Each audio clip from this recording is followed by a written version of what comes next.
종교라는 것은 우리의 삶과 죽음에 대해서 해답을 주어야 됩니다. 음. 어떠한 사람들도 개별적으로 '삶이 무엇이다. 삶은 이렇게 살아야 된다.'라는 답을 줄 수는 없어요. 음. 그 답을 어디서 줘야 되냐면은 종교에서 주는 겁니다. 어떤 종교는 윤회에서 나와야 되는 거고, 어떤 종교는 무엇을 잘해 가지고 어떻게 갚아내야 되는 거고, 어떤 종교는 행위로서 이런 것들을 해야 되는 거고, 어떤 종교는 믿음으로써 이런 걸 믿어야 되는 거고. 이게 종교죠. 그러니까 뭐냐면은 삶이 있고 끝이 죽음이 있어요. 근데 삶이 있고 죽음이 있는데 이 삶과 죽음에 대해서 종교는 분명하게 이야기하고 있습니다. 그런데 문제는 뭐냐면은 제가 의료에 관련돼서도 그랬지만, 제가 의료에 관련돼서도 그겁니다. 의료라는 것이 죽음을 전제하지 않으면요, 이 죽음에 대한 독박을 의료가 쓰는 겁니다. 그러니까 죽음에 대해서 정리를 하지 않으면요, 이 죽음에 대한 책임을 누구한테 물리냐면은 그 죽음을 맨 마지막으로 관리하는 사람에게 떠넘기는 거예요. 자, 우리 인생에 죽지 않은 사람들이 있습니까? 죽지 않은 사람은 없어요. 여러분도 죽을 거고 저도 죽을 거예요. 그러면 제가 죽을 때 제가 죽음을 맞이할 수 있는 이유는 어디서 찾아야 되냐면은 종교에서 찾아야 된다고. 여러분들도 마찬가지입니다. 내가 죽는 이유에 대해서 찾지 못하면요, 사는 이유도 없는 거예요. 여러분이 어떻게 죽을 것인가에 대해서 정리가 안 돼 있으면요, 내가 어떻게 사는가는 아무런 의미가 없다니까요. 그러니까 종교가 굉장히 중요한 거예요. 내가 어떻게 살고 어떻게 죽을 것인가에 대한 이 플랜을 짜 놓지 않으면요, 계획이 없으면 여러분의 삶이 굉장히 의미가 없는 겁니다. 뭐랑 똑같으냐? 주식도 똑같죠. 주식도 들어갈 때 들어가는데 왜 들어가는지 모르면요, 나오지를 않아요. 그럼 들어갔다 나와야 이게 출발과 끝인데, 출발도 없고 끝이 없으면 이거는 뭐 하는 건지 모르는 겁니다. 그러니까 어떻게 돼요? 망하는 거예요. 내가 출발이 있고 끝이 있어야 이게 열매가 있는 겁니다.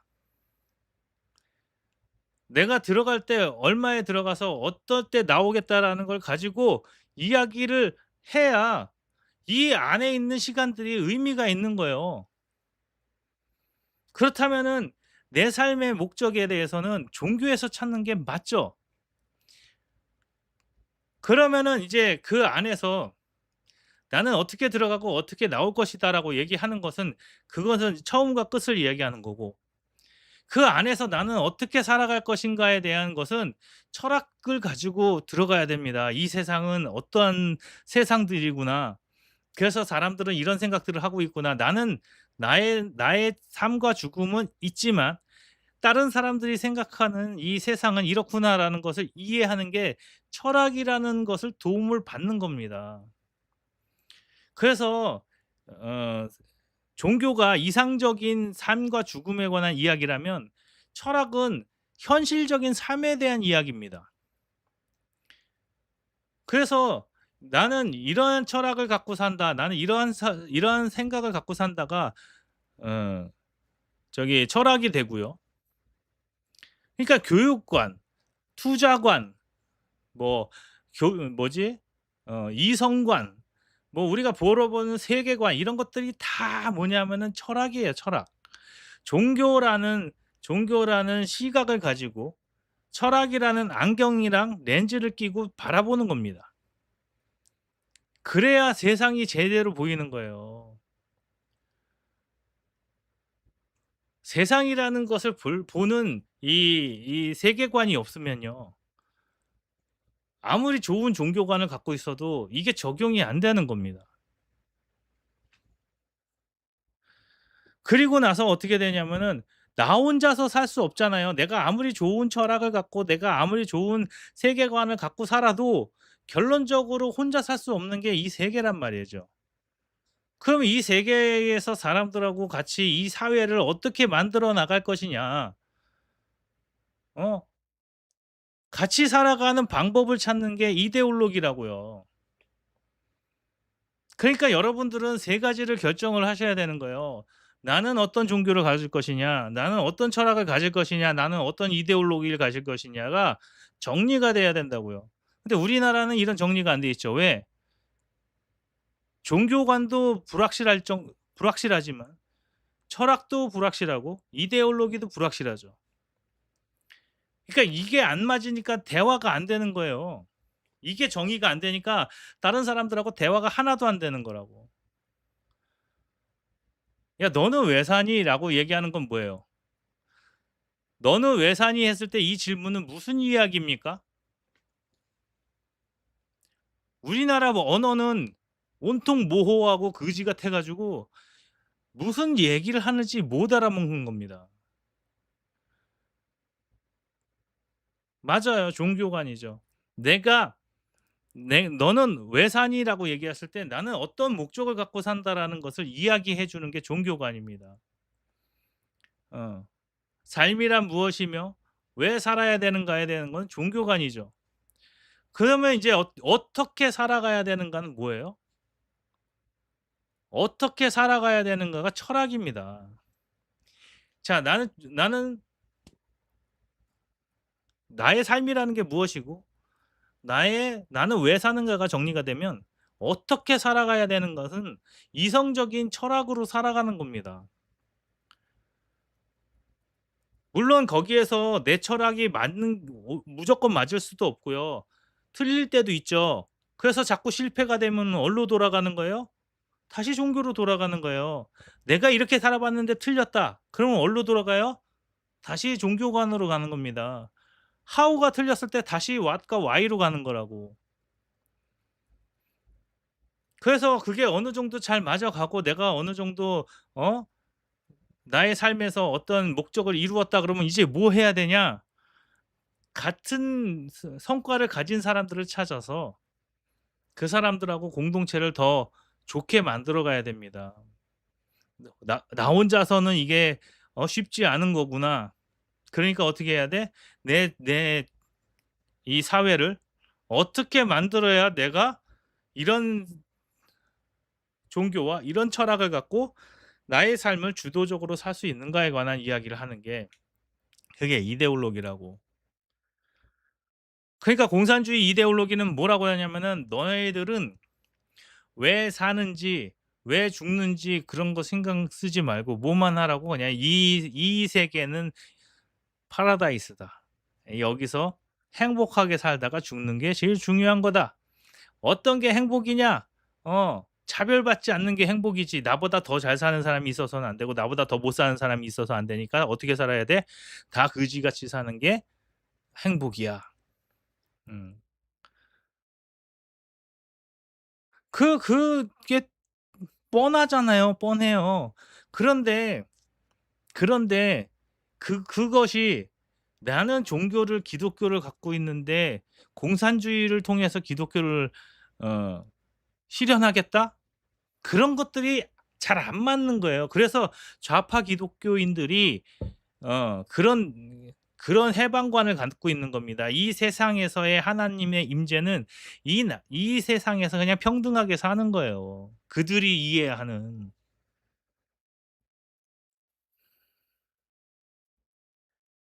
그러니까 그러한 종교를 가지고 있으면서도 이런 철학과 이데올로기가 나오는 겁니다.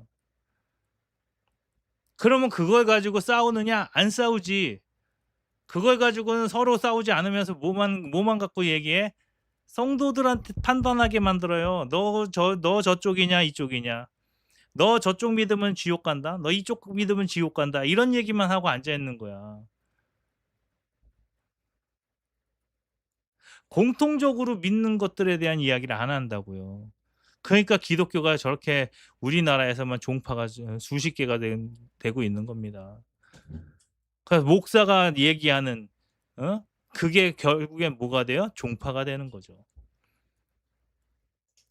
그래서 우리나라에는 수십 개의 종파가 되고요. 쪼금만 쪼금만 어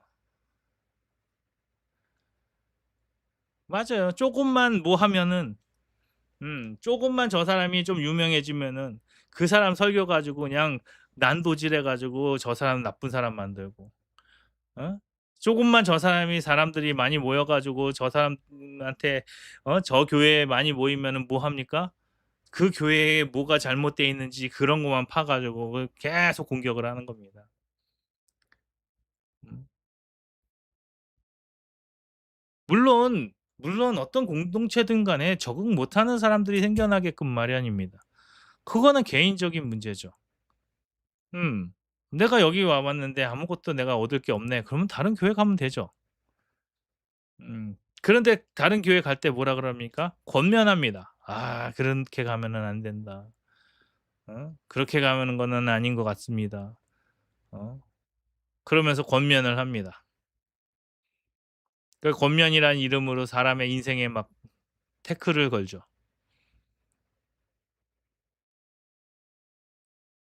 그럼 망하는 거죠. 그 사람 인생에 자 기독교에서 기본적인 건 뭐예요? 이 사람과 누구와의 문제입니까? 모든 이 세상의 문제는 기독교의 관점으로 봤을 때 세상의 문제는 하나님과 개인의 문제예요. 이 사람이 하나님을 안 믿으면 그쵸? 기본적으로 이렇게 보면 기독교관으로만 말씀을 좀 드릴게요. 저 그거밖에 모르니까. 제가 불교관이나 이슬람관이나 힌두교관 이런 걸 잘 모르기 때문에 저는 그냥 기독교관으로만 얘기하자면 기독교는 기독교는 하나님과 개인의 문제입니다.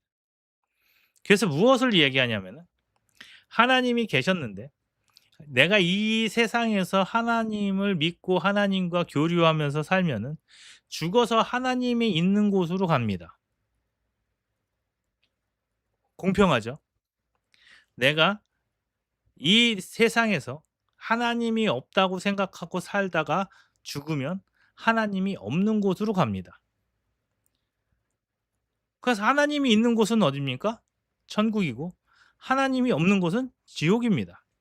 근데 이 천국이랑 지옥이라는 개념 자체가 어디서 나오는 거냐면은 약간 우리나라는 불교에서 나온 개념이어서 천국과 지옥이라고 그러면은 천국에서는 막 이렇게 행복하게 사는 거고 지옥에서는 불행하게 사는 것만 이야기합니다. 막 지옥에 가면은 막 혀가 뽑히고 뭐 불을 질러 가지고 죽고 막 이런 것들은 얘가 제가 볼 때는 약간의 그 어 동양에서 나타나는 지옥관입니다. 그러니깐 이 세상에서 기독교적인 세계관으로 보면은 이 세상을 살아갈 때 인간의 죄와 하나님의 의 때문에 하나님의 사랑 때문에 하나님의 은혜 때문에 우리는 행복할 때와 불행할 때가 막 교차하고 갑니다. 교차하고 가죠. 그런데 하나님의 은혜를 경험할 때가 뭐예요? 천국의 삶입니다. 하나님의 은혜를 받고 산다면 이렇게 누리고 산다고 내가 의식하고 산다 그러면은 나는 무엇을 사는 거예요? 하나님의 나라를 사는 거고 천국을 사는 겁니다. 그런데 내가 하나님에 대해서 매번 생각하고 매번 순종할 수는 없으니까 하나님의 나라를 잠깐 떠나서 산단 말이에요. 그 비중이 어떤 사람은 하나님과 같이 가는 비중이 높고 어떤 사람은 하나님과 같이 가는 비중이 낮을 수는 있는데 그걸 우리는 모르잖아요. 어쨌든 간에 하나님과 함께 할 때 행복을 느끼면서 그 은혜 안에서 행복감을 느끼는 사람은 하나님이 있는 곳에 가면은 천국인 거죠. 그쵸? 그거를 바라고 사는 겁니다.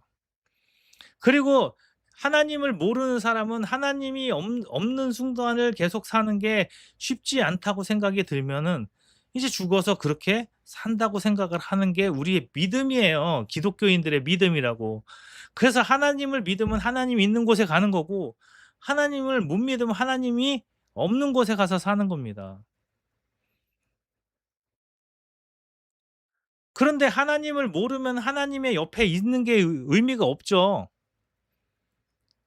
그러니까 하나님을 이 세상에서 살아가면서 하나님과 예수님을 경험을 하고 사는 사람들은 죽어서도 그 경험을 영원히 사는 거고, 하나님이 없다고 생각하면서 사는 삶은 하나님이 없는 삶을 살아가는 겁니다.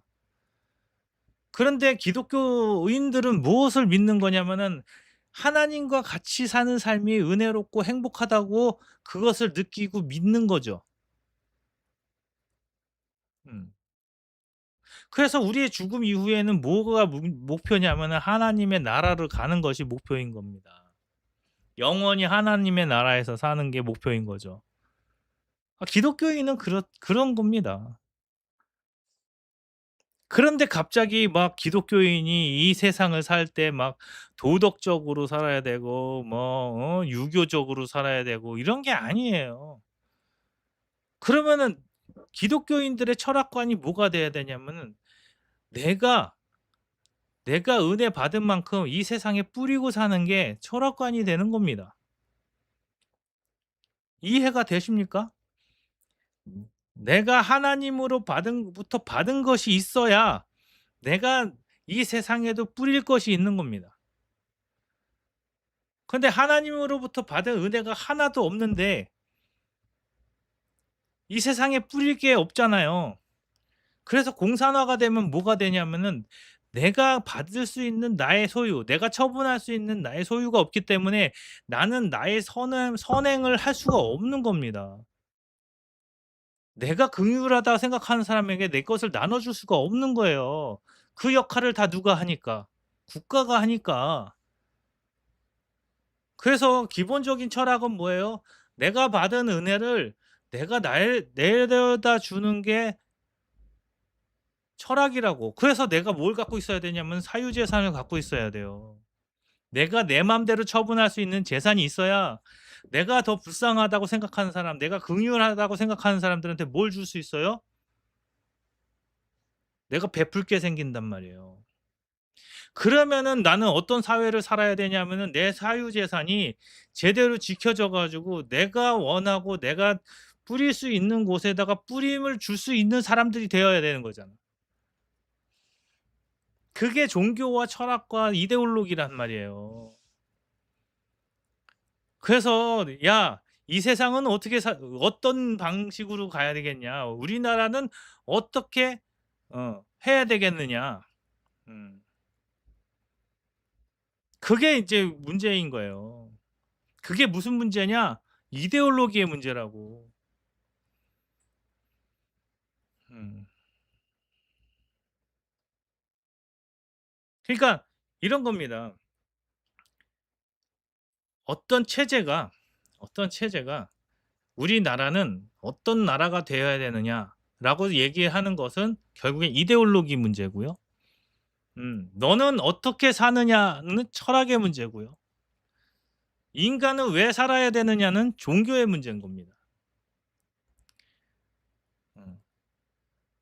그 질문을 정확하게 해야 그 정확함 속에서 서로의 주제가 맞는 거예요. "야 너는 왜 사니?" 그랬더니 떡볶이 아저씨처럼 "나는 애국하려고 사는 거야. 이 우리나라가 공산화되면 안 되니까." 막 이런 개소리를 하면은 그거는 대화가 안 되는 겁니다. "너는 왜 사니?" 그러면은 어 "너는 왜 사니?" 그러면은 "나는 하나님의 나라를 가려고 사는 거야. 그런데 왜 너는 이 나라를 이렇게 하니?"라고 했을 때 나는 우리나라가 공산화가 안 됐으면 좋겠어."라고 얘기하는 거죠. 교리에 어긋나는 거라기보다는요. 저는 그겁니다. 내 생각을 강요하면 안 돼요. 어. 이런 겁니다. 여러분들이 올림픽 공원에 나가든지 말든지 그거는 제가 상관할 수 있는 바는 아닙니다. 하지만 제가 말씀드릴 수 있는 거는 여러분들이 올림픽 공원에 나가 주시면 뜻이 모여지는 거고, 뜻이 모여지면 이런 결과가 나올 수 있습니다. 그래서 그런 생각을 갖고 계시면은 "올림픽 공원을 나가 주셨으면 좋겠습니다." 정도까지 얘기할 수 있어요. 그런데 이런 겁니다. 여러분 올림픽 공원에 안 나가면 이 나라가 공산화가 되고요. 여러분은 좆됩니다. 이거는요. 무례한 겁니다. 어. 우리나라가 좆이 되든지 뭐가 되든지 간에 어 그거는 우리가 했던 행동에 대한 우리들이 책임으로 가져오면 돼요. 어떻게 그 사람 한 사람이 모든 것을 선악을 결정을 합니까? 저는 그게 화가 나는 거예요. 그 사람의 말이 선과 악이냐 아니라니까. 인간의 가장 큰 죄는 뭐냐면은 내 스스로가 선과 악을 정해 가지고 남에게 강요하고 남을 재단하고 남을 그렇게 만드는 겁니다. 제일 열받는 게 뭐냐면은 이 사람이 옳고 그르다라는 얘기를 사람이 하면 안 돼요. 자, 여러분들이 신호를 어겼습니다.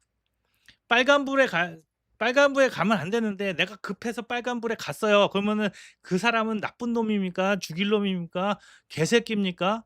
아니에요. 그 사람은 그냥 그 신호를 어긴 사람이라고. 그럼 신호를 어긴 사람은 어떻게 하면 돼요? 신호를 어기다 걸리면 거기에 대한 과태료를 물든지 그쵸? 경범죄면은 과태료를 물고 끝나든지 아니면 행정처분을 받고 끝나든지 좀 더 심한 거면은 형사처벌을 받든지 그 사람이 감당할 수 있는 그 죄목 아래에서 감당할 수 있는 선에서 그 사람이 감당할 수 있는 걸 책임을 지면 된다고. 그런데 우리가 이렇게 행동하지 않은 게 다 무슨 뭐 문제가 되고 저렇게 저렇게 문제가 되고라고 얘기를 해 버리기 시작하면은 그 사람의 말이 옳은 게 아니라고요. 제가 말씀드렸잖아요.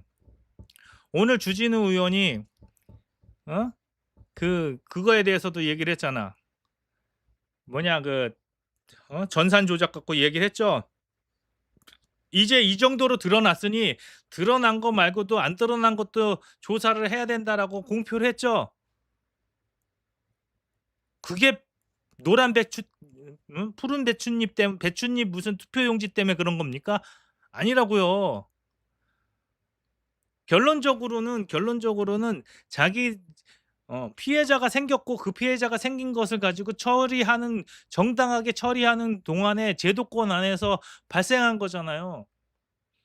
결론적으로 지금 주진우 의원이 그렇게 이야기하고 어 나갈 수 있는 것 자체가 저는 올림픽 공원에 모였던 사람들 때문이라고 생각을 해요. 그게 전한길이나 떡볶이 아저씨나 황교안 때문에 일어난 일이 아니라고. 그걸 가지고 자기의 의의로 삼으려고 한다면 그 사람이야말로 정말 나쁜 사람이지. 자혁당이 한 게 뭐 있습니까? 여기 이 과정 중에 자유와 혁신이 당인지 쓰레기인지 뭔지 모르는 그들이 한 게 하나도 없다고요.